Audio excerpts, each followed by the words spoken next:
Bonjour à tous. Merci de votre présence sur cette conférence ce matin. Donc, je suis Lise-Laure Martin, je suis directrice d'Agronov, un pôle d'innovation en agroécologie basé en région Bourgogne-Franche-Comté à Dijon. Et on accompagne les entreprises et les structures dans leurs projets d'innovation pour l'agriculture durable. Ce matin, on va vous parler de neutralité carbone dans la filière vitivinicole avec présentation d'outils concrets pour pouvoir avancer sur cette démarche. Alors, en premier lieu, sachez qu'il existe au niveau du vignoble de la Bourgogne un projet mené par le BIVB, l'interprofession des vins de Bourgogne, pour un objectif de neutralité carbone à horizon 2050. Donc cet objectif, il comprend deux axes. Une partie réduction des émissions carbone à hauteur de 60% et une partie compensation des émissions carbone pour arriver à la neutralité carbone. C'est une démarche qui est accompagnée avec Adelph notamment et qui est outillée avec l'outil WinePilot dont on va vous parler juste après. Alors j'avais prévu de commencer cette conférence en demandant à un professionnel qui s'excuse parce qu'il ne peut pas être présent aujourd'hui, de nous donner un peu sa vision et son avis sur un vin bas carbone. Donc je ne sais pas s'il y a un professionnel dans la salle qui souhaite partager cette vision-là ou donner 2-3 mots sur voilà, son avis sur la neutralité carbone en viticulture. On a 1 minute pour quelqu'un qui veut s'exprimer. Sinon, on enchaîne sur les outils concrets. Personne ? Bon, eh ben, vous avez 40 minutes pour réfléchir à vos questions pour la fin de la conférence. Donc, on accueille aujourd'hui 3 intervenants qui vont se présenter.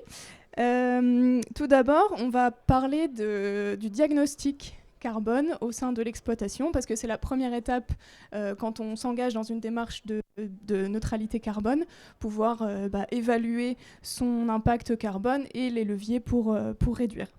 Donc Didier Livio, vous êtes fondateur de FoodPilot et WinePilot by FoodPilot. Vous proposez un outil de pilotage de la RSE et à l'échelle du domaine. Quelle est l'origine de votre projet? À quoi ça sert pour le viticulteur et éventuellement pour le consommateur? Est-ce que vous avez vu une demande aussi des producteurs par rapport à ce projet RSE?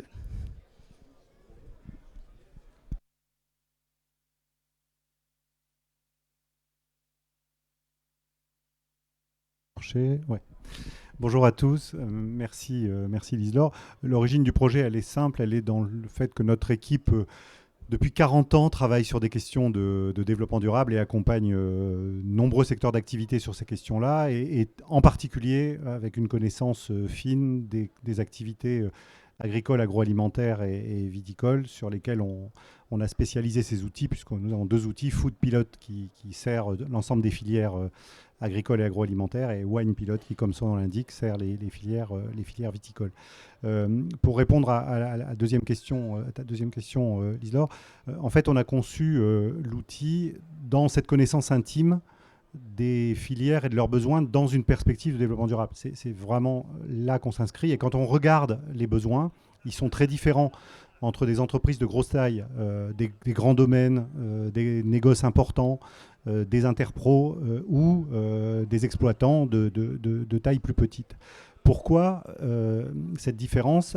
Essentiellement pour une question de data sur laquelle je reviendrai tout à l'heure, parce que pour piloter finement la transition, il faut piloter finement les impacts des pratiques que vous mettez en œuvre. Est-ce que vous gardez ou pas des couverts végétaux? Est-ce que vous réduisez ou pas le poids de vos bouteilles? Sur combien de bouteilles? Sur quel type de gamme? Finement, vos bouteilles, elles partent où? Avec quel moyen de transport? Pour quelle destination? Et dès qu'on rentre dans cette finesse-là, souvent c'est très lourd pour les petites exploitations. Donc la différence entre les 2 outils, c'est que c'est le même moteur derrière, mais on a un outil de taille plus importante qui permet, j'y reviendrai, de capturer des datas automatiquement là où elles sont, dans la comptabilité, dans les logiciels qui vous permettent de piloter le progrès, etc., pour simplifier la gestion des datas des exploitations les plus importantes. Et pour les exploitations de taille plus petite, on a conçu un dispositif avec le BIVB qui simplifie les pratiques en les ramenant à un nombre de pratiques, je reviendrai là-dessus tout à l'heure, à un nombre de pratiques plus restreint mais ayant un fort impact. Et sur ces pratiques plus restreintes ayant un fort impact, vous répondez par oui ou par non sur le fait que vous mettez en œuvre ou pas la pratique totalement ou partiellement. Et notre système va permettre de traduire votre réponse en impact environnemental, carbone d'abord. C'était la demande du BIVB, mais comme on se le disait tout à l'heure avant de démarrer, on peut aussi calculer d'autres impacts environnementaux, la biodiversité, la qualité des sols, les impacts sur l'eau, etc. Mais en l'occurrence, dans l'outil BIVB, on va suivre que la partie carbone. Voilà, donc c'est deux outils. Donc c'est un même outil, mais avec deux services différents selon la taille, la taille des entreprises et leurs besoins. Et comment fonctionne votre outil concrètement ? La base de l'outil, et ça aussi, ça vient de notre pratique d'accompagnement des entreprises dans une perspective de développement durable. Qu'est-ce que c'est que faire du développement durable ? Vous le savez, c'est d'abord changer de pratique professionnelle. Donc, faire du développement durable, c'est suivre des actions que l'on transforme. Voilà. Si je prends un sujet éloigné du vôtre, mais ça permet d'apporter des éclairages. Si vous prenez la production d'une tranche de jambon, il faut suivre plus de 250 pratiques depuis la production des céréales qui vont rentrer dans l'alimentation des porcs jusqu'à l'élevage des porcs, leur abattage, leur transport, leur découpe, leur entrée dans la charcuterie, le fumage, la salaison, la transformation, bref, vous voyez, jusqu'aux emballages. Et les emballages, il va falloir partir de les matières premières qui produisent les emballages pour aller à l'emballage. Ouais, si on prend tout le cycle de vie, il faudrait traiter 250 à 280 pratiques pour espérer toucher 100% des impacts environnementaux. Bon. Sur cette base, on a conçu un système dit semi-spécifique, que l'on a conçu pour l'affichage environnemental qui aura bientôt sur tous les packs alimentaires à côté du Nutri-Score. Le principe de ce système semi-spécifique, c'est l'application simple de la règle de Pareto, même d'un super Pareto, puisqu'on se rend compte pour toutes les filières alimentaires, avec 10, 12, 15 pratiques, on atteint 80 ou 90% des impacts. Si on prend le porc, la couverture des faux salisiers pour éviter les émissions de méthane, c'est 25% des émissions carbone. C'est sûr que si toute la filière porcine se mobilise sur les couvertures des faux salisiers, on réduit de 25% les émissions de la filière carbone en peu de temps finalement, etc. Voilà. La suppression du soja déforestant, c'est encore 20% dans la ration des porcs. Bon, si je ramène ce système, et c'est comme ça qu'on l'a construit, si je ramène ce système aux filières viticoles, on se rend compte, ce qui est assez rare parce que les emballages ne pèsent pas autant, 40% de l'impact carbone des filières viticoles, c'est la bouteille. Donc effectivement, on doit changer. On ne pourra pas réduire de 60%, ce que disait Lise-Laure, les émissions de gaz à effet de serre des filières viticoles si on ne change pas d'habitude en matière de bouteille. Et ce changement d'habitude en matière de bouteille doit se faire avec les consommateurs. Puisque je sais, pour travailler avec vous, que vous avez des marchés, notamment asiatiques, ou plus encore qu'en Europe, où l'habitude est ancrée, que le poids de la bouteille est un reflet de la qualité du vin. Donc comment on travaille avec vos consommateurs, comment vous travaillez pour réduire le poids de la bouteille. C'est sûr que si on passe de bouteilles de 900 grammes sur certains crus à 500, pour ne pas dire 450, vous voyez le pas qu'on a en carbone qui est gigantesque. Ensuite, on va avoir un autre aspect important dans les pratiques agronomiques, notamment l'usage des intrants, les couverts végétaux qui vont jouer un rôle dans la captation du CO2. Bon, voilà. Mais avec 6-7 pratiques, on peut toucher à la moitié des impacts environnementaux d'une filière viticole. Et dans l'outil BIVB que nous avons construit, il y a une quarantaine de questions, on va dire, qui vous permettent de toucher la plupart de vos grands impacts. Mais en y répondant simplement, vous avez à la fois une évaluation de vos émissions de gaz à effet de serre et vous avez, avec l'outil, la capacité de construire vos trajectoires.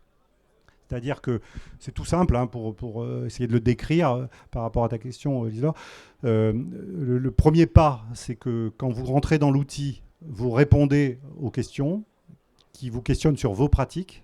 Une fois que vous avez répondu par oui ou par non à des questions, avec un petit peu d'ontologie bien sûr, combien d'hectares, combien de litres, etc., vous avez un bilan de vos émissions, de votre exploitation.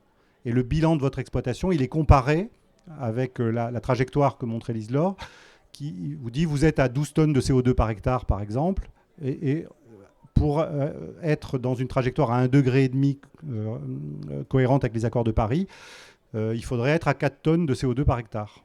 Donc quand vous savez que vous êtes à 12 et que vous devez aller à 4, vous avez déjà une première information importante. Là, vous rentrez dans une deuxième fonctionnalité de l'outil où vous reprenez la totalité des questions et vous prenez des décisions. C'est-à-dire vous allez dire, OK, je supprime les caisses bois, et si je supprime les caisses bois, je ne peux pas les supprimer dès l'année prochaine. Je les supprime sur certaines appellations, je les garde sur certains crus, et je vais dire c'est 25% l'année prochaine, 25% l'année d'après, et ensuite, ad vitam, j'en garderai 20%. Donc tout ça, c'est très simple à faire dans la plateforme. Et au fur et à mesure, l'impact se calcule. Et vous allez voir qu'au fur et à mesure que vous prenez des décisions, la plateforme va vous dire, en fait, tu es passé de 12 à 7 ou à 6 ou à 5. Et si vous êtes loin de la cible, vous pouvez enregistrer des simulations différentes. Et vous voyez progressivement vos décisions avoir un impact. Et vous êtes libre, bien sûr, de décider ce que vous voulez. Quand vous avez décidé d'une manière de travailler, vous l'enregistrez. Quand vous l'enregistrez, vous avez une feuille de route qui s'édite. Et vous savez que vous avez décidé en 2024 de faire ça, en 2025 de faire ça, de faire 26. Et ça donne au BIVB, de façon anonyme, la possibilité de lire transversalement la décarbonation de la Bourgogne et de voir au fur et à mesure des décisions que vous prenez, comment des décisions de la totalité des exploitants de Bourgogne conduisent la Bourgogne à se décarboner. Voilà comment ça marche. Merci. Donc on aura la chance d'avoir un exemple concret sur la réduction du packaging avec Emeline tout à l'heure. Et Didier, tu as beaucoup parlé de traçabilité, calcul. Comment est gérée toute cette data au sein de l'outil WinePilot ? Alors c'est un outil dit en mode SaaS, c'est-à-dire que les serveurs restent chez nous. Et les moteurs de calcul sont chez nous, et vous rentrez tout simplement sur le site du BIVB avec votre code dans l'extranet du BIVB. Il n'y a pas d'autre code. La fonctionnalité vous est proposée par le BIVB. Vous faites vos calculs dans notre plateforme, mais via le site du BIVB. Et c'est tout. Voilà, c'est finalement assez simple. Ensuite, tous les algorithmes ont fait, eux, l'objet d'un travail assez important. Il y a plus de 4-5 ans de travail pour avoir tous les algorithmes de toutes les pratiques permettant d'en mesurer les impacts en carbone, mais surtout aussi dans tous les autres impacts environnementaux. Merci. Alors, donc une fois que vous avez pu faire votre bilan carbone avec l'outil WinePilot, on peut aussi creuser davantage sur la partie viticulture si pertinent et si dans la stratégie du domaine. Basile, vous êtes fondateur de NetCarbone. C'est une solution qui permet d'évaluer le stockage de carbone à l'échelle de la parcelle grâce à la technologie satellite. Quel est l'intérêt de cette technologie satellite et quelle est la valeur ajoutée finalement de NetCarbone pour un viticulteur qui s'intéresse à cette démarche? Bonjour à tous, et je suis ravi d'être ici aujourd'hui pour déjà vous présenter un aspect dont on parle peu. On parle souvent des émissions de CO2 et c'est logique, on doit diviser en France par 6 nos émissions de CO2 si on veut tendre vers la neutralité carbone. Mais un aspect dont on parle moins, c'est la capacité des plantes à absorber du CO2 et à le stocker dans la plante puis dans le sol. Si on veut tendre ensemble vers la neutralité carbone, il faut augmenter par 2 nos puits de carbone. Donc les puits de carbone, c'est cette capacité à absorber du CO2. Pour ça, il va y avoir évidemment plusieurs puits, plusieurs types de puits. Il y a les forêts, il y a le monde agricole et il y a le monde viticole. Et c'est en activant ces puits sur l'ensemble du territoire qu'on va pouvoir ensemble tendre vers la neutralité carbone. Alors ce qui est assez fantastique, c'est que pour absorber du carbone, il y a la photosynthèse et que la photosynthèse, on peut la suivre, on peut la monitorer à travers plein d'outils. On pourrait aller sur la parcelle, prendre des photos pour regarder l'état de la plante, mais on peut aussi utiliser de la donnée satellite. Donc au sein de NetCarbone, on s'appuie sur les satellites de l'Agence spatiale européenne. Il y en a plusieurs qui ont été lancés, Sentinel-2, Sentinel-1. On s'appuie aussi sur les satellites de la NASA, Landsat 8 par exemple, et ces satellites vont prendre des images de l'état de la végétation. Donc ça va nous permettre d'avoir du rouge, du vert, du bleu, mais pas que. On va pouvoir avoir du proche infrarouge, on va pouvoir avoir du shortwave infrarouge, en fait d'autres couleurs qui représentent l'état de la vigne, la vigueur de la vigne. En utilisant ces données, donc pas qu'une fois dans l'année, mais vraiment tous les 5 jours, à chaque fois que le satellite passe, on va pouvoir suivre en fait le cycle de la végétation. Et le cycle de la végétation, c'est fortement lié au cycle du carbone. Autrement dit, on va pouvoir savoir combien de CO2 est absorbé par la plante et agréger ces données pour savoir combien de CO2 est absorbé à l'échelle d'une parcelle. Ça permet d'avoir l'état des lieux. Donc de savoir où j'en suis aujourd'hui sur mon stock de carbone, grâce à des bases, et sur ma captation de carbone, donc combien j'absorbe de CO2 par mes pratiques. Concrètement, comment le viticulteur se sert de votre outil? Alors aujourd'hui, c'est très simple, on va se connecter donc sur la plateforme NetCarbon et on va pouvoir, là il y a directement l'outil, on va pouvoir en fait avoir un état des lieux. Donc là, les satellites vont récupérer l'ensemble des données disponibles, donc on va pouvoir avoir un état des lieux de 2018 de 2018 à aujourd'hui. Donc sur le suivi de sa captation de carbone, sur le suivi de sa vigueur, de l'humidité de la végétation, en fait un panel de paramètres qui est mesuré, quantifié par le satellite. Aujourd'hui, on travaille avec surtout des châteaux vers Bordeaux. On est une entreprise bordelaise. On travaille par exemple avec les vignobles de la Rose Trintodon en particulier, qui sont très engagés sur une politique d'augmentation de la captation de carbone, liée fortement par exemple à 4 pour 1000. Donc on fait son état des lieux. On sait où on en est, où on en était en 2018, où on était en 2019, où on en est aujourd'hui sur cette captation de carbone et sur ces paramètres. Après, ce qui est important, et c'est là où on disait qu'il faut doubler les puits de carbone, c'est de dépasser le constat. Donc c'est se dire, très bien, je sais où j'en suis. Et si maintenant je changeais mes pratiques, quel serait l'impact? Et donc, on a développé un module, mais vraiment spécifique à la captation de carbone, où on va pouvoir mettre en place une nouvelle pratique sur la parcelle.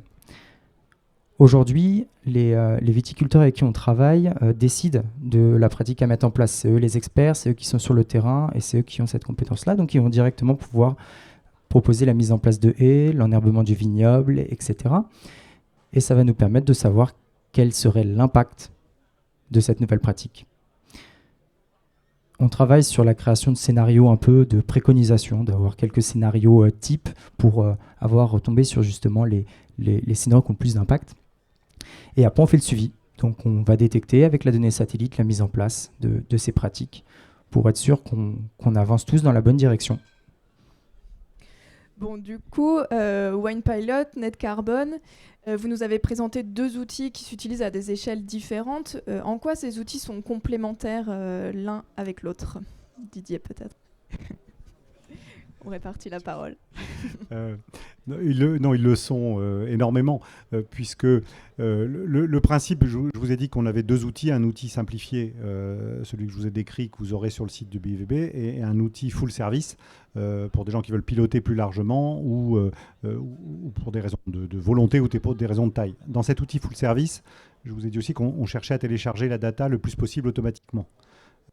Une des datas qu'on peut télécharger automatiquement, c'est précisément celle de NetCarbon. C'est-à-dire que, et ça a deux intérêts. Il y a des informations chez NetCarbon qu'on ne peut avoir que par satellite ou plus facilement par satellite. Par exemple, quand on a fait l'estimation, Liselor vous l'a dit dans le schéma, de la capacité du vignoble bourguignon à capter du CO2, on les a fait avec des cartes géographiques. C'est pas faux, mais c'était pas très simple.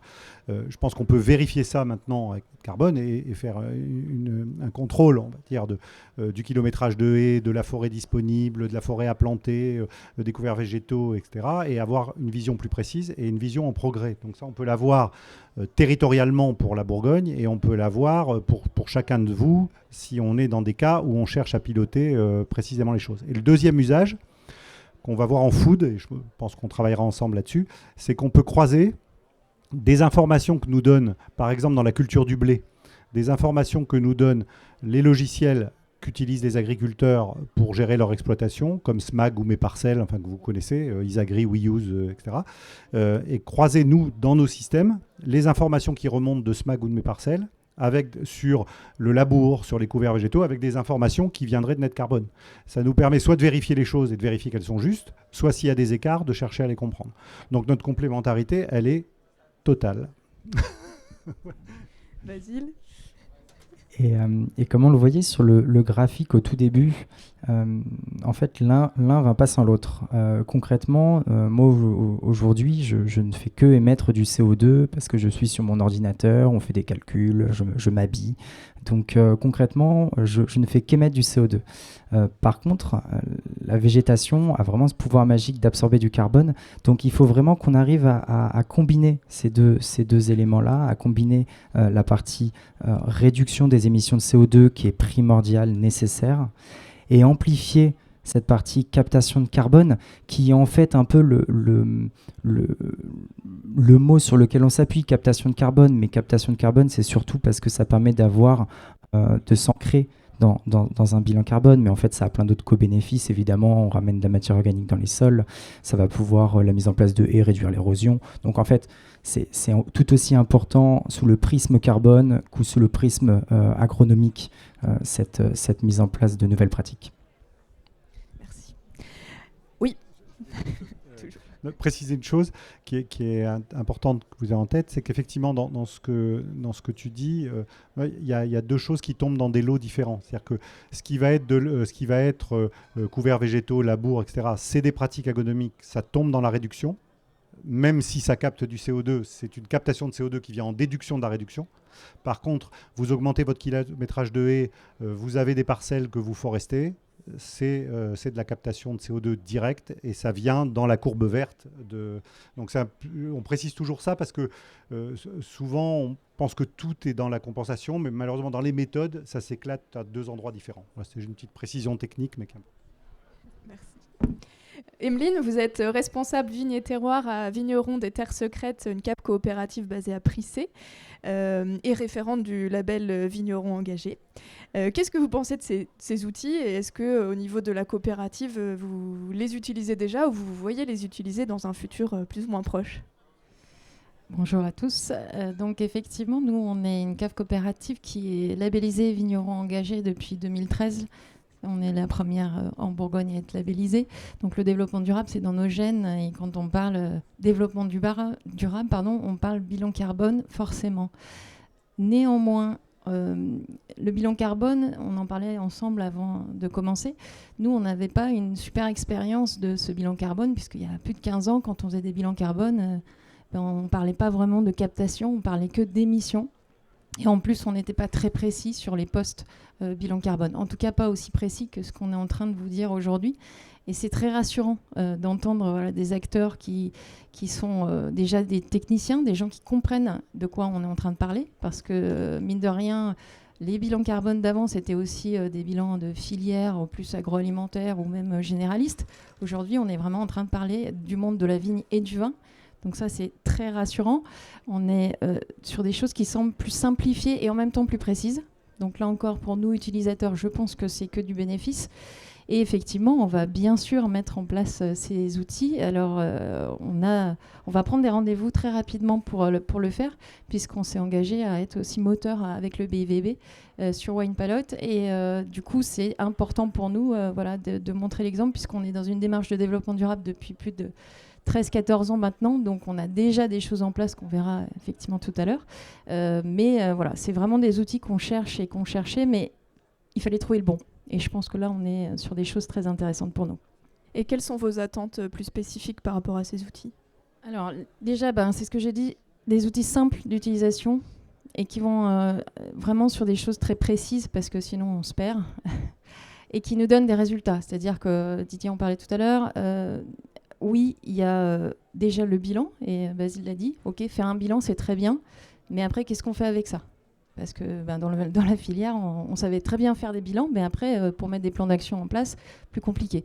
Donc déjà, avoir un bilan précis et simple, et après, une création de plans d'action, et après, jouer avec des outils comme l'a dit Basile, où on va aller, en fonction de nos pratiques, pour voir un petit peu nos impacts et commencer à travailler pour nos changements de demain. Voilà, tout simplement. Donc, changement de pratique, identifier des changements de pratique finalement. C'est ça. Peut-être pas 250, mais les plus importantes. Comme avec 10, on sait faire 90%. Alors, En parlant de changement de pratique, je voulais faire un petit aparté dans cette conférence au niveau des adhérents d'Agronov qui accompagnent et qui proposent des outils ou des solutions à différentes échelles pour pouvoir réduire son bilan carbone. Donc les intrants chimiques ont un impact assez important de par leur fabrication sur le bilan carbone. Donc voilà, on a des adhérents qui proposent des biosolutions, des intrants à base d'origine naturelle ou d'origine animale même, pour réduire les intrants chimiques au niveau des pratiques viticoles.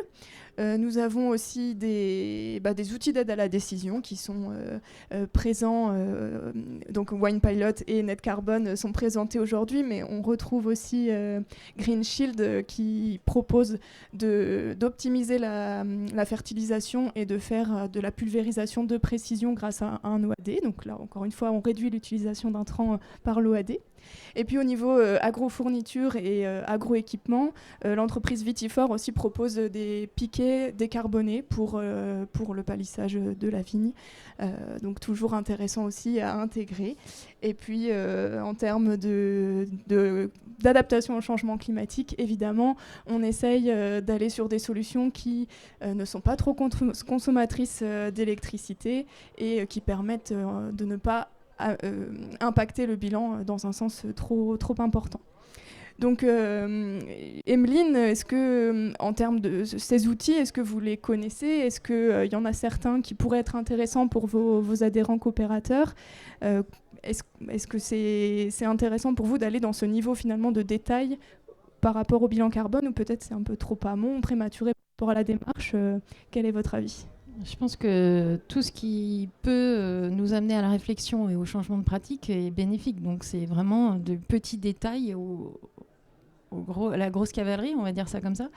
Je pense qu'il ne faut rien négliger parce que l'heure est grave. Il faut quand même bien être clair aussi, parce qu'on parle de bilan carbone, mais on parle aussi de développement durable avant toute chose. Et quand on entend les spécialistes, voilà, c'est clair qu'il faut changer en profondeur les choses. Et là, il n'y a plus de temps à perdre. Donc, tout est bon à prendre et tous les outils peuvent nous mener à des solutions. Donc, il y a déjà des solutions fortes. Donc, voilà, quand j'entends des piquets de carbone ou décarbonés, c'est super intéressant pour nous, par exemple. Et c'est un détail, malgré tout, parce que ça ne fait pas tout notre métier. Mais voilà, tous les détails sont importants. Merci. Est-ce que ça rentre dans le bilan carbone de Wine Pilot? Est-ce que ça pourra être rentré plus tard?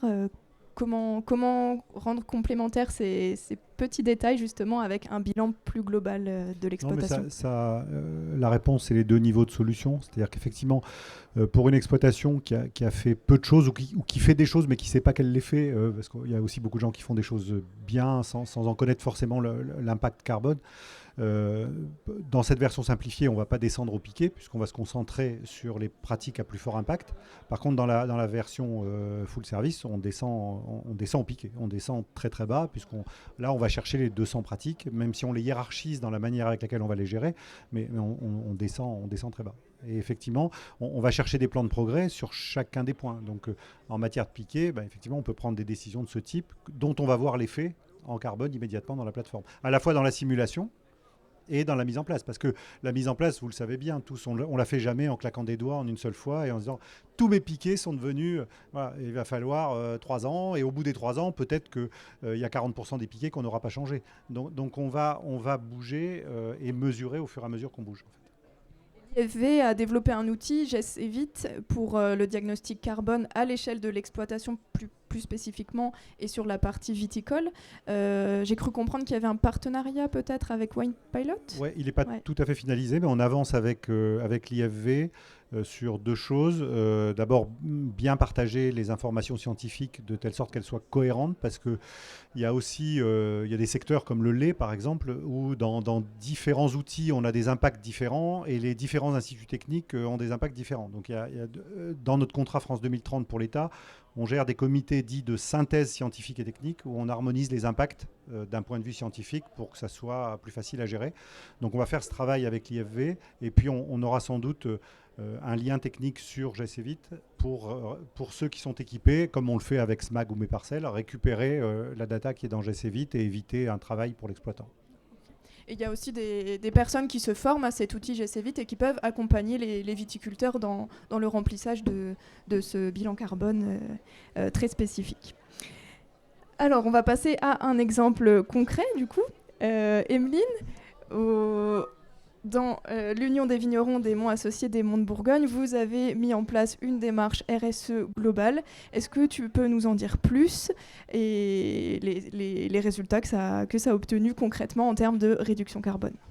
Oui, donc c'est un projet qui nous a beaucoup donné de travail, parce qu'il a fallu trouver les bons choix et ne pas se tromper, parce que quand on veut faire bien, des fois on se rend compte qu'on veut faire trop bien et que finalement la finalité elle n'est pas bonne. Donc c'est un projet qui a duré 2 ans avant de voir le jour. C'est un projet collaboratif puisque ça part en fait à la base d'une visite fournisseur, notamment une visite sur les personnes qui font les étiquettes.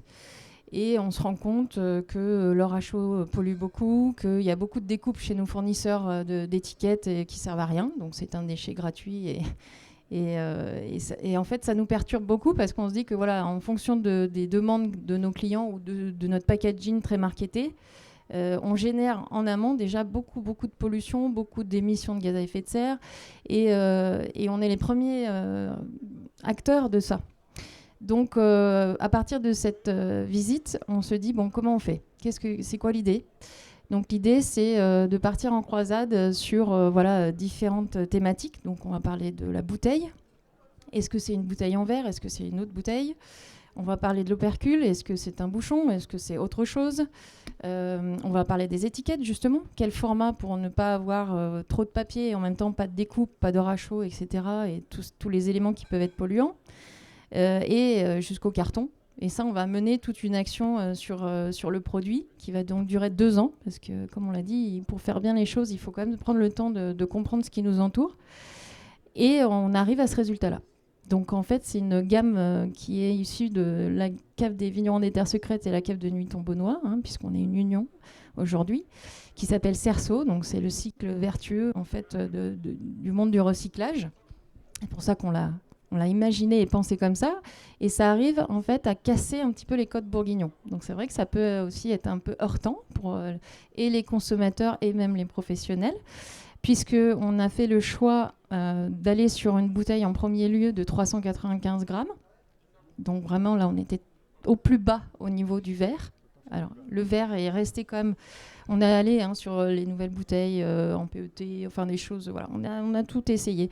Mais le verre était quand même au niveau bilan carbone, écologique, etc. le plus probant, et l'idée c'était de se fournir en France. On est allé sur une bouteille où on n'avait pas le choix de la couleur, puisqu'on est allé sur la bouteille la plus recyclée de la gamme, donc vous n'avez plus le choix sur la couleur, puisque le taux de calcin est de plus de 70-80% à peu près.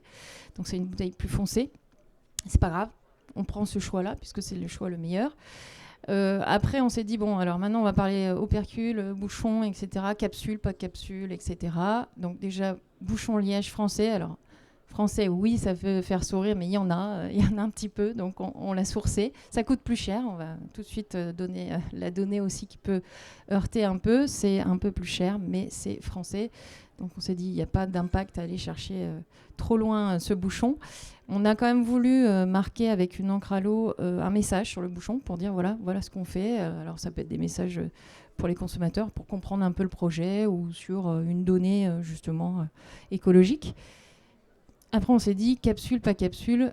Capsule c'est un déchet. Donc c'est un déchet qui ne sert à faire que du déchet, et c'est du visuel. Donc c'est du marketing, c'est pour faire plus joli. Mais en soi ça n'a pas d'impact sur le produit qui est le vin. Donc on a fait le choix d'enlever la capsule. Et après, on s'est dit, on va parler étiquette. Est-ce que c'est du papier recyclé ? Quel type de papier ? Quel type d'encre ? Donc on est parti sur des encres avec des pigments naturels.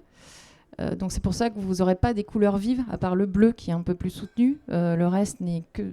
c'est forcément, il faut accepter aussi de ne pas avoir de couleurs vives sur l'étiquette. C'est des couleurs qui sont un petit peu plus douces. Et puis on a fait le choix d'un papier qui est issu de lin et de résidus de canne à sucre. Alors vous allez me dire, la canne à sucre c'est pas très local, effectivement. Mais au final, au niveau bilan carbone et au niveau empreinte écologique, c'était pas mal quand même par rapport au papier recyclé. Donc, on a fait ce choix. Et on a fait le choix de ne pas avoir de découpe d'étiquette. Donc, c'est-à-dire qu'on a une seule étiquette qui fait un petit contour et qui a la contre-étiquette à coller, quoi. Voilà. Donc, ça, c'était sur la bouteille. Et puis après, on allait jusqu'au carton. Alors, le carton, on était déjà dans des démarches, nous, de réduction forte sur les cartons. Mais on a réussi à faire des poignées en se disant, tiens, on pourrait peut-être les réutiliser pour les gens qui les utilisent dans d'autres aspects que le carton du vin. Et à l'alléger, donc de 14% quand même. Donc ça, c'était la première étape du projet qui nous a pris 2 ans. Et après, on s'est dit comment on va faire pour faire passer ça aussi aux consommateurs, puisque c'est quand même un petit peu nouveau. Donc des sans capsules, il y en a un petit peu là qui arrivent un peu partout en France, mais nous, c'est un projet qui a commencé en 2018. Donc voilà, on n'est quand même pas sur quelque chose de très récent, même si on voit, ça y est, des sans capsules qui arrivent un petit peu partout sur des domaines indépendants aussi. Donc ça, c'est sympa aussi. Mais tout ça pour dire que voilà, il va falloir le vendre, maintenant il va falloir expliquer. Et je précise que le vin était bio, en tout cas en agriculture biologique et en conversion à l'époque. Maintenant il est en bio. Et c'était aussi issu de cette idée-là. Nous, on fait du développement durable depuis des années. On fait un vin bio, mais qu'est-ce qui le différencie d'un autre vin? Donc on voulait pousser l'idée jusqu'au bout. Et c'est pour ça qu'on a créé cette gamme. Après, pour le vendre, on est pour l'instant en vente assistée, ce qu'on appelle une vente assistée. Donc, ça va être dans nos caveaux, chez des cavistes, des restaurateurs un petit peu moins. Ça commence à arriver, mais c'est plus compliqué parce qu'il faut expliquer cette démarche. Parce qu'un vin sans capsule, c'est pas inné. Un vin, en plus, en Bourgogne, sans capsule, ça l'est encore moins. Un vin qui a une étiquette un petit peu plus douce, comme on a dit, au niveau des couleurs, etc., qui est un peu marketé différemment qu'un vin bourguignon, c'est pas évident. Donc tout ça, ça se travaille. Mais aujourd'hui, c'est entre 80 000 et 100 000 bouteilles qui sont vendues en France sous cette gamme. Et l'idée, c'est que ça nous a permis, nous, en interne, de nous structurer pour penser à toutes les autres gammes qu'on avait, puisqu'on produit des millions de bouteilles. Donc ça nous inspire aussi pour changer les choses sur les autres. Et donc, on a commencé à changer nos étiquettes. L'idée, là, demain, c'est d'arrêter leur à chaud. On se pose des questions, même sur la capsule, sur l'ensemble de nos gammes. Donc là, ça serait un choix, un choc peut-être, mais un choix important. Mais enfin, en tout cas, ça nous a fait évoluer. On s'est posé beaucoup de questions. Aujourd'hui, on utilise plus de 90-95% de nos bouteilles sont à 395 grammes. On choisit plus ou quasiment pas la teinte de nos bouteilles, c'est l'idée. Et on n'a plus qu'une seule bouteille haut de gamme, mais c'est 1000 bouteilles sur notre gamme, c'est pas grand-chose, qui est un peu plus haute au niveau du grammage de verre. J'aimerais revenir sur le vin bio. Basile, est-ce que c'est quelque chose entre un vin bio ou conventionnel qu'on peut évaluer le bilan carbone avec Net Carbone? Aujourd'hui, on n'a pas pu mener d'études sur les différents rapports de captation de carbone entre bio et non bio. Par contre, c'est quelque chose qui serait intéressant à porter. C'est quelque chose où on serait ravi de pouvoir travailler dessus. En fait, l'enjeu pour nous, c'est de détecter les pratiques. Donc, on va pouvoir voir l'enherbement, on va pouvoir voir les haies. La partie bio, on pourrait la voir sur la captation, mais il faudrait concrètement avoir un lot de parcelles défini comme bio, un autre lot, et en fait un peu faire comme des travaux témoins et pas témoins, et faire tourner l'ensemble des algorithmes dessus et voir l'impact que ça aurait sur la captation et sur plein d'autres indicateurs. Donc non, on n'a pas pu mener cette étude. D'accord. Par contre, les couverts peuvent être étudiés. Ouais, totalement.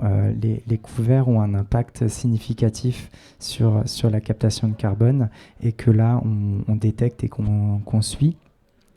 Pour donner un ordre de grandeur, la mise en place d'un couvert, ça peut être, c'est environ 0,6 tonnes de CO2 équivalent par hectare. Donc c'est encore une fois significatif, ça ne fait pas du tout tout le travail, mais c'est non négligeable. Est-ce que le vignoble est enherbé chez vous au niveau de la coopérative ? 85% de notre surface, donc on a 900 hectares de vignes à la cave des terres secrètes, 85% de notre surface qui est enherbée sur tous les rangs et travaillée sous l'interrang. Mais ça fait depuis plusieurs années qu'on mobilise nos vignerons à changer ces pratiques, à utiliser de moins en moins de désherbage. Donc, c'est pas facile, en tout cas. Mais bon, ça arrive. Après, ça pose d'autres questions aussi sur le travail du sol, hein, puisque, voilà, comme j'ai dit tout à l'heure, des fois, on veut faire bien, et puis en se faisant très, très bien, très propre, on se rend compte qu'on est en train de régresser sur la qualité de nos sols, notamment si on fait trop de griffage ou trop de travail du sol. On n'a pas le meilleur effet non plus. Donc, il faut trouver des pratiques qui soient cohérentes. Mais en tout cas, oui, aujourd'hui, c'est ça. Et on sait que nos IFT sont en moyenne de 20% en dessous de l'IFT régional Bourgogne. Ouais. Voilà. Ce qui est vraiment bien. Et la dernière étape de votre projet Gamme Cerceau, c'est la question du réemploi. Comment vous l'avez traité et quelles sont les avancées sur ce sujet, qui est un gros sujet en Bourgogne pour tout le monde. Un gros sujet, effectivement. Un gros sujet tout court, je suis bien d'accord, puisque la filière n'est pas encore tout à fait prête pour tout ça. Donc là encore, comme on avait poussé ce projet à évoluer aussi, puisqu'il faut, ce qui est bon aujourd'hui n'est peut-être pas bon demain, donc il faut toujours être dans la notion de question et de durabilité. On s'est dit, ok, on a baissé le poids du verre dans la bouteille, on était à 395 grammes, rappelons-nous. Mais est-ce qu'on ne parle pas de réemploi ? Est-ce que ça ne serait pas mieux finalement pour le bilan carbone et pour l'aspect environnemental ? Donc si on prend les chiffres de droite, en fait, ça c'est les chiffres de la bouteille, comme on l'a vu tout à l'heure, à 395 grammes, on réduit de 32% le gaz à effet de serre, de 22% de la consommation d'énergie et 26% de l'acidification de l'air. Bon, ça on était déjà assez contents parce que ça permet d'avoir des chiffres et de se rendre compte de ce qu'on est en train de faire. Et puis on s'est dit, on va aller voir le réemploi. Alors, on avait les pour dans l'entreprise et les contre. Hein. C'est les pour, mais s'il faut le faire, évidemment, c'est bien plus intéressant de faire du réemploi et ça pollue beaucoup moins. Et puis les contre en nous disant, oui, mais on utilise de l'énergie, on utilise de l'eau parce qu'il faut nettoyer les bouteilles. Donc, ça va émettre aussi d'autres déchets ou d'autres pollutions. Finalement, c'est quoi le mieux ? Donc, après étude, là encore, on n'y est pas allé en se disant, on se jette et on verra après. On a largement étudié la situation. On a effectivement été surpris, moi la première, parce que j'étais un petit peu hasardeuse sur le réemploi, en se disant finalement, quand on regarde les chiffres que vous voyez là sur la petite affiche, qui est en fait une association qui s'appelle J'aime mes bouteilles, qui va nous aider, qui nous aide déjà, puisqu'on fait déjà du réemploi depuis ce début d'année sur la gamme Cerceau. Finalement, les chiffres nous ont convaincus, on a visité les usines, on a regardé un petit peu ce qu'il en était. Et on s'est dit, oui, en fait, on peut remonter d'un cran ce projet et faire du réemploi. Sauf qu'aujourd'hui, le réemploi, il n'est pas très développé Bourgogne ou national, hein, on est d'accord. Que vous parlez de réemploi, donc on a dit tout à l'heure que cette gamme-là, elle est vendue chez les cavistes et dans nos magasins. Donc dans nos magasins, on a la place de faire du réemploi, de stocker des bouteilles, puisque le consommateur aussi qui peut ramener sa bouteille, d'ailleurs pas forcément Cerceau, il va ramener une bouteille où il y a un petit logo qui s'appelle J'aime mes bouteilles, il peut la ramener n'importe où dans n'importe quel point de collecte français aujourd'hui. Donc ça veut dire aussi avoir d'autres bouteilles. D'ailleurs, nous on a la place de le faire, mais le petit caviste qui a 16 mètres carrés dans le 7e à Paris, c'est plus compliqué. Donc la filière elle a besoin de se structurer aujourd'hui parce que on n'avait pas la place forcément de stocker. Mais voilà, en semant des petites graines, on arrivera à arriver à faire quelque chose d'intéressant. Et puis de toute manière, il faut bien commencer, comme on l'a dit. Il faut essuyer aussi les plâtres, malheureusement, du départ. Mais c'est comme ça qu'on apprend. Donc on a lancé la gamme, je vous dis, il y a 2 mois là, à peu près, sur le réemploi. Merci. Alors, en guise de conclusion, je voulais vous demander à tous les 3, quelle est votre vision finalement d'un vin bas carbone ? Est-ce qu'il peut exister ? Est-ce qu'en termes de valorisation, Emeline a abordé quelques difficultés peut-être au niveau de convaincre le consommateur ? Est-ce que ça peut exister ? Est-ce que ça peut se valoriser ? Qui veut prendre la parole en premier ? Basile. Sur la partie, est-ce que ça peut exister ? Oui, parce que ça doit exister. Parce qu'on va être ou forcé en quelque sorte, ou là on le fait dans une démarche, vous faites dans une démarche volontaire et justement en précurseur. Et je pense que c'est aussi beaucoup d'acteurs du consommateur qui recherchent ça. Alors aujourd'hui c'est assez difficile, le pouvoir d'achat, le bio, etc. Mais en tout cas je pense qu'on va tous rapidement tendre vers cette volonté de consommer plus propre, consommer bas carbone.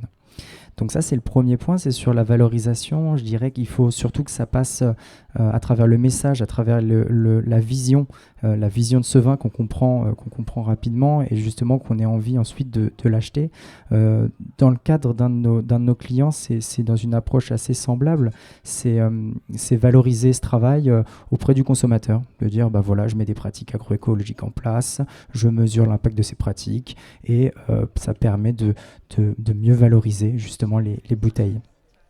L'autre point ensuite sur la partie valorisation et la vision, c'est qu'aujourd'hui, la partie bilan carbone, elle n'est pas obligatoire pour tous et la partie bilan carbone aujourd'hui, elle comprend dans le GHG protocole, dans les méthodes ADEME, la partie surtout émissions.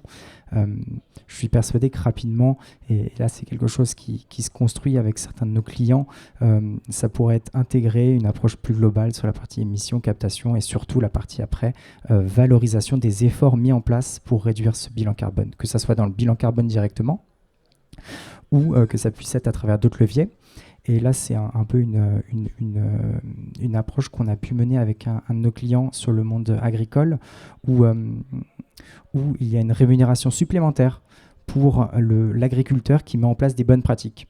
Donc finalement, ça le pousse, ça l'accompagne, ça l'aide à mettre en place des bonnes pratiques sur la parcelle pour pouvoir réduire son impact. Alors nous, sur la partie captation de carbone, mais plus globalement, je pense que c'est comme ça qu'on va pouvoir vraiment passer sur une transition. C'est valoriser auprès des consommateurs et financer ceux qui font.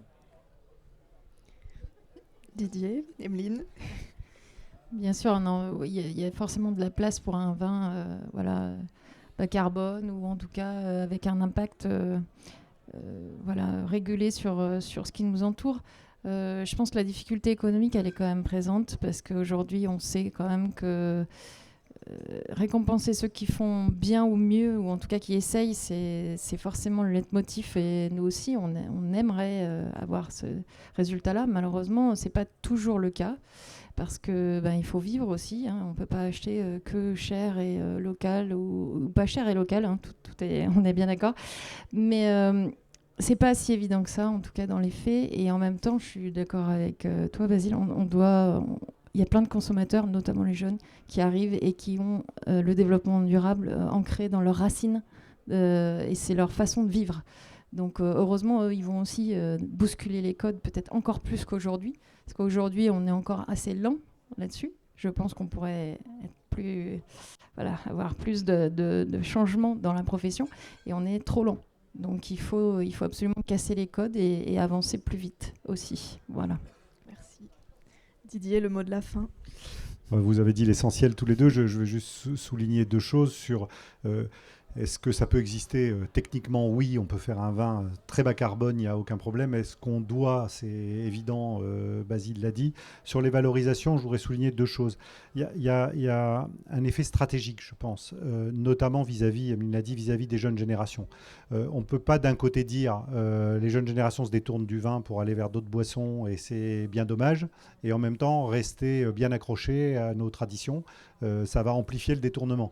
Donc ces jeunes générations qui sont totalement sensibles au développement durable, qui plus les années vont passer, plus elles vont être sans concession, quel que soit leur mode de consommation vis-à-vis des produits qu'ils achètent. Une des manières de les reconquérir, outre redécouvrir le vin, c'est que le vin soit un produit durable, et pour être un produit durable, il doit être bas carbone, il doit être à basse empreinte environnementale et ça va être un élément clé, je pense, stratégique.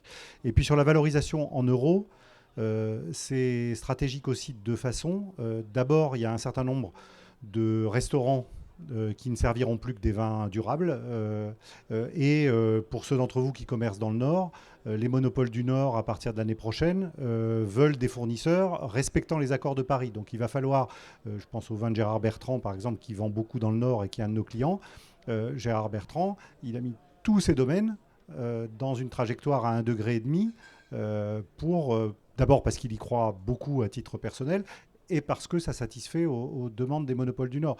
Et sous 2 ans, les vins qui ne sont pas dans une trajectoire à 1,5 degré se feront éjecter des monopoles du Nord. Donc il y a un enjeu là, qui est un enjeu de business clair. Et ensuite, sur la rémunération de ceux qui font mieux, On le voit, là aussi, on voit le mouvement dans le food. Moi, je travaillais hier sur une filière blé dur pour des pâtes fraîches. L'entreprise en question va rémunérer entre 30 et 50 euros la tonne de plus, une prime au développement durable pour un blé dur durable par rapport à un blé dur. Donc même dans la crise agricole qu'on a connue, tout ça, c'est pas dit, mais il y a de nombreuses entreprises agroalimentaires aujourd'hui pour s'assurer les volumes à long terme, 5-10 ans, avec des contrats de fidélité longs, et pour s'assurer des volumes de matières premières durables qui vont payer des primes au développement durable, qui va être formidable pour les agriculteurs qui vont faire cette transition. Donc ce monde-là, il est vraiment en train de bouger. Je pense qu'il faut le voir bouger comme ça, parce qu'à l'échelle de l'agriculture, tu l'as bien dit, Evelyne, c'est des transitions qui prennent 3, 5, 7 ans. Et je pense que dans les 10 ans qui viennent, la messe sera dite sur toutes les questions que je viens d'évoquer. Donc si dès aujourd'hui, les démarches ne sont pas enclenchées, vous serez en retard. Merci à tous les trois pour vos riches interventions ce matin. Nous pouvons vous retrouver pour des échanges supplémentaires sur le stand Vin et Climat que Agronov et GL Event ont mis en place cette année. C'est dans ce hall sur le stand A32. Mais on va prendre 1 ou 2 minutes pour des questions dans la salle s'il y en a.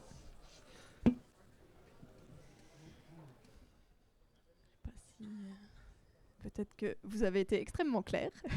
Ou alors vous avez envie d'un apéro sur le stand.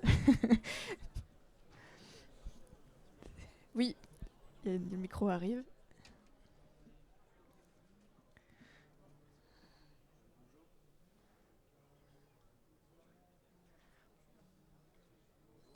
Ouais, si. Bonjour. Petite question concernant l'outil Wine Pilot. On parle de l'impact environnemental et de l'impact carbone du changement de pratique, notamment au stade 2 un petit peu de l'utilisation de l'outil. Est-ce que vous avez imaginé intégrer d'autres impacts, l'impact économique de tel ou tel changement de pratique, voire parfois l'impact social avec un temps passé qui deviendrait supplémentaire ou différent, enfin ce genre de choses, en plus du simple côté impact carbone? Le sous-jacent de Wine Pilot, c'est le système semi-spécifique dont je vous ai parlé. Ce système semi-spécifique, donc, qui est l'application de la règle de Pareto, je vous disais tout à l'heure, effectivement, on l'a construit dans un premier temps entre une pratique et son impact environnemental. Et dans notre contrat France 2030, puisqu'on est lauréat de France 2030, ce qu'on doit livrer, c'est la dynamique systémique entre une pratique, son impact environnemental, son impact social plus ou moins intense en travail ou en coût, et son coût économique. Et ce coût économique, moi je l'avais déjà travaillé dans des filières food il y a une dizaine d'années, notamment dans les filières agricoles de McDo, et c'était effectivement extrêmement intéressant, parce que quand on a le tableau sous les yeux, on se rend compte en fait que l'idée d'une prime au développement durable qu'on se balance à la figure en se disant c'est 20%, c'est 50%, c'est 60 centimes au kilo, c'est idiot. C'est idiot parce qu'il y a des pratiques qui coûtent moins cher, et il y a des pratiques qui coûtent plus cher. Et quand on a la vision juste, par exemple, supprimer un passage d'azote, ça coûte moins cher. Par contre, utiliser des inhibiteurs d'azote, ça coûte plus cher. Mais la différence entre les deux, elle est pratiquement neutre. Donc, quand on voit dans un certain nombre de cultures ce qui se passe, c'est intéressant. Il y a toujours un surcoût au développement durable, mais il est totalement justifié. Et surtout, on peut le planifier dans une trajectoire de progrès. Comme on le disait avec Ameline, on peut le planifier. Commencer par des pratiques plus faciles à moindre coût et puis cheminer. Donc c'est indispensable d'avoir les 3 impacts et c'est dans cette direction qu'on est. Donc dans Wine Pilot, ça y est pas aujourd'hui parce que c'est pas totalement fini sur le plan scientifique, mais ça sera dans la plateforme full service et on va l'introduire dans Wine Pilot progressivement en fait. Merci. Merci à tous. Je suis désolée, on n'a plus le temps pour d'autres questions. Donc, vous pouvez nous retrouver sur le stand A32. Et la conférence suivante concerne l'irrigation pour la complantation. Elle est faite par Netafim, un autre adhérent d'Agronov. Donc, si le sujet vous intéresse, restez assis. Merci bien.